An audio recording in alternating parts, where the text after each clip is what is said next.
Shalom Bapak Ibu yang diberkati Tuhan, puji Tuhan. Hari ini saya senang bisa kembali berada di tengah Anda.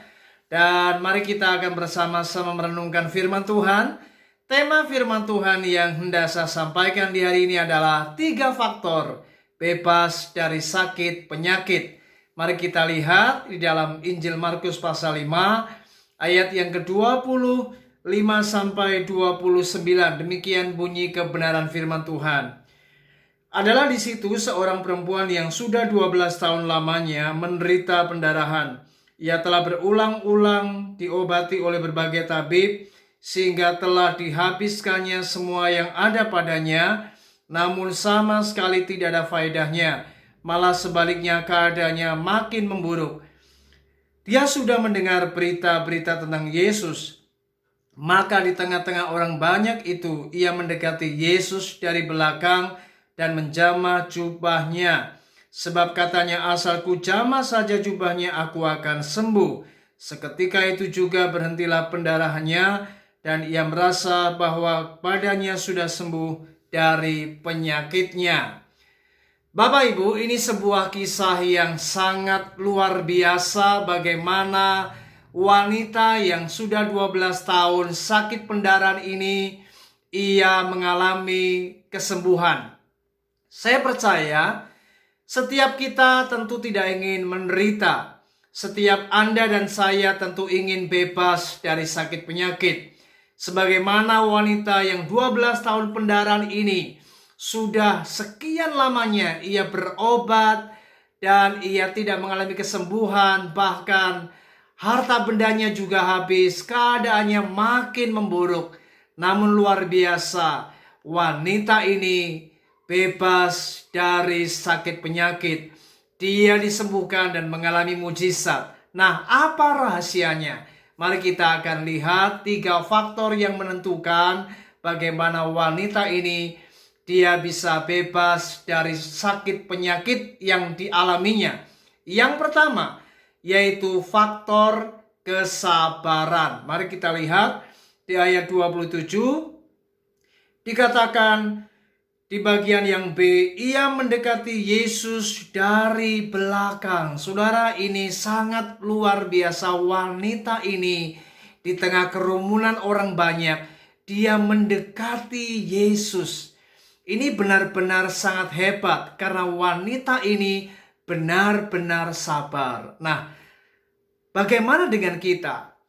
Sudahkah kita memiliki kesabaran?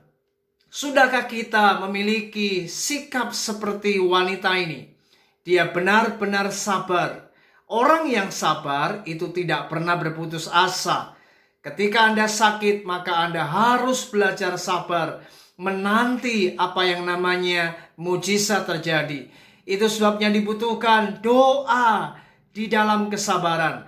Artinya tekun di dalam doa, tidak pernah jemu-jemu, tidak pernah menyerah, dan jangan berputus asa. Karena ketika Anda sabar, maka saya yakin ada waktunya nanti Tuhan akan menyembuhkan kita.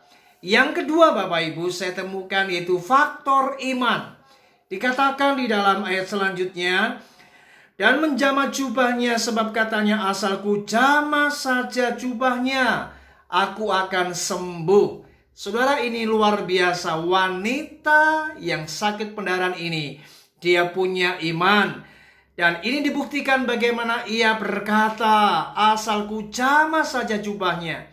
Dia benar-benar yakin bahwa Yesus pasti memiliki kuasa. Dan di dalam jubahnya pun pasti ada aliran kuasa yang mampu menyembuhkan akan tubuhnya. Saudara, ini sangat hebat. Iman itu melihat sekalipun belum mengalami. Artinya melihat akan adanya kuasa yang akan bekerja, yang akan terjadi, dan menyembuhkan akan sakit penyakitnya. Saudara, ini dibutuhkan apa yang namanya iman di tengah keadaan-keadaan seperti ini. Terutama jika Anda hari ini mengalami sakit penyakit, mari belajarlah punya iman. Iman itu mempercayai dan tidak bimbang, yaitu mempercayai Tuhan. Percaya Tuhan itu sanggup menyembuhkan. dan kuasa Allah mengatasi segala sakit penyakit kita.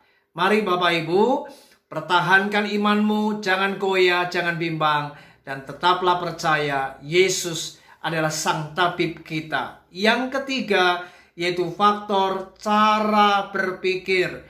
Mari kita lihat di ayat 28, di bagian terakhir dikatakan, aku akan sembuh. Saudara, wanita ini dia berkata, asal katanya, aku pasti ketika menjamah jubahnya, aku akan sembuh. Ini dimulai dari cara berpikir. Wanita ini tidak pernah berpikir gagal. Wanita ini tidak pernah berpikir dia tidak akan disembuhkan. Tetapi dia percaya, dia berpikir pasti sembuh. Pasti aku akan bebas dari sakit pendarahanku ini. Saudara, dibutuhkan cara berpikir yang benar hari-hari ini. Bagaimana Anda harus berpikir pasti sembuh. Pasti ada mujizat. Pasti ada kuasa Allah yang menjamah dan mampu menyembuhkanku. Mari hari ini jauhkan dari cara berpikir yang salah. Jauhkan dari cara berpikir yang keliru. Mari jangan berpikir untuk gagal. Jangan berpikir untuk tidak disembuhkan atau tidak mengalami kesembuhan. Tapi hari ini berpikirlah bahwa pasti Anda akan sembuh dari sakitmu yang kau alami hari ini. Saya percaya ketika Anda memiliki 3 faktor ini, faktor kesabaran, faktor iman, dan faktor cara berpikir yang benar, maka saya yakin Anda disembuhkan Tuhan Yesus. Mari kita percaya Yesus sanggup menyembuhkan kita. Kiranya renungan ini membangkitkan imanmu, memberikan semangat untuk bertekun, dan memberikan sebuah cara pandang dan cara berpikir yang diubahkan untuk Anda selalu melihat hal-hal yang ajaib dan yang luar biasa. Puji Tuhan, Shalom.